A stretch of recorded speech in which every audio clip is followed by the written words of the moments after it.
anthrax, you talk about the concerns you have. Yeah. Your concerns are legit. First is it is highly infectious, so people can easily contract it. And again, it's caused by a bacteria. You may even think it's COVID-19. No, this one is caused by a bacteria, even when it's highly infectious.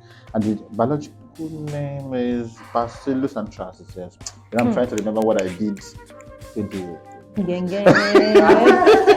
but now you know. Yes, I know. I've heard it being used as a biological weapon.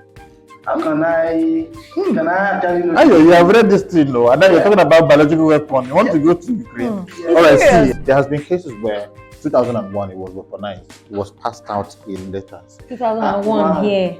2001 is too like long 22 ago, years, right? 22 years ago. Maybe we don't born that time. We're already 22 born. years. At that particular time, it was a lot of people died because it was that, like I said, that letter was passed out, so a lot of them breathed it in, and people lost their lives because of it. So a lot of countries in the bid to look for weapons try to use diseases that are easily transmissible, just like this one, as they weaponize them, and if they're easily transmissible and can cause a lot of problem, just like COVID-19. That's very serious. But how does it spread to human beings? Like, how should I be? I should be worried right now, because how does it spread? Yes, because it's highly infectious. So let's even look at it from how it started in the first place, right? It starts. So first, the bacteria is a zoonotic. What I mean by zoonotic is that it is found mostly, it affects mostly animals, and the animal groups are usually these plant-eating types. You understand what I'm saying? So a lot of us eat meat here now. You're not telling me here. So the meat we eat too come from them. Imagine where you go to buy, and of course cows and all of that get affected. So poor handling of the meat when you bought them and you didn't wash well, and after washing you didn't wash your hands very well, can be a major. You understand? Or even have wounds, on the skin, and the animal itself has some blood too. When you kill it, the blood didn't just disappear like that. So it can touch some broken part of your skin and also get it too. But that is just one way, Shane. Again, humans that have already had it can also transmit it in many other ways too. So it's not only animal to humans, also human to human. Good. So you see, human to human can be inhalation now. See the way COVID-19 is sneezed, everything now scatters away, and somebody else gone. This guy Nothing to your elbow. Secondly, you can get it through ingesting contaminated food and drinks. That's another. So those are the three main ways you can be transmitted. That's scary and serious. I expect you to be running off now. But I don't know. Can you just give a guide on what treatment and prevention can be like for me now? I go to the market, I eat meat, I buy these things. I'm not. If I tell you to stop eating meat, will you stop eating meat? Please. Okay, now, but I won't tell you not to eat meat. Okay. So that somebody will not hear somewhere and say, Doctor said don't eat meat. And they say don't eat meat. But again, the way you handle it matter. Yes. So first is no meat should be killed, even for the one all of us attend, without first getting tested.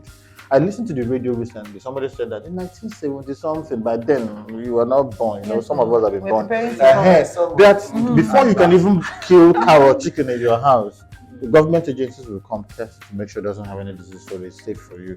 That's what it should be. But currently, unfortunately, those things don't happen again. So the onus lies on you to protect yourself, right? So you have to do what you have to do. You may not have the facilities to test them, but you can find a way to make sure that you protect yourself when you're washing them. You understand what I'm saying?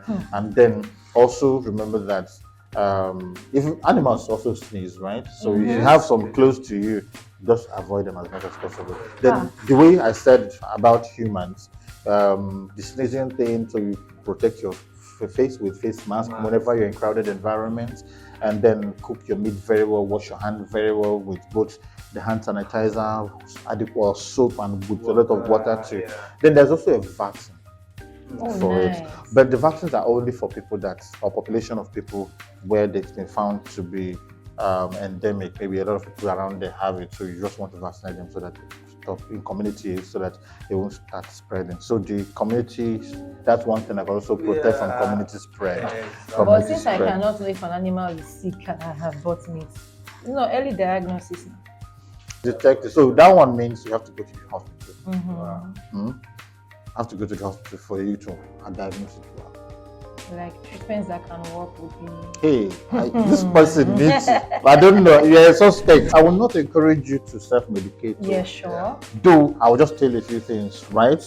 So just don't go and buy drugs for yourself. Always remember you need to go to see a doctor. You will notice that ciprofloxacin, doxycycline, penicillin have been very active. Have achieved a whole lot of cure. Do you understand what I'm saying? So it's quite reliable, but again, the symptoms can look like many things. Yeah. So it's important to if get you go to a tested doctor so that and, the doctor would identify the exact disease. Exactly. And Victoria, I'm very hungry. I think I can go and help. Well, that's very reassuring. I hope you enjoyed that conversation on anthrax infection. Remember, knowledge is power when it comes to infectious diseases. Join us to live a healthier future. For more information, visit our website on www.hygeia.com. Join us in the fight against anthrax. Live more life with Hygeia HMO.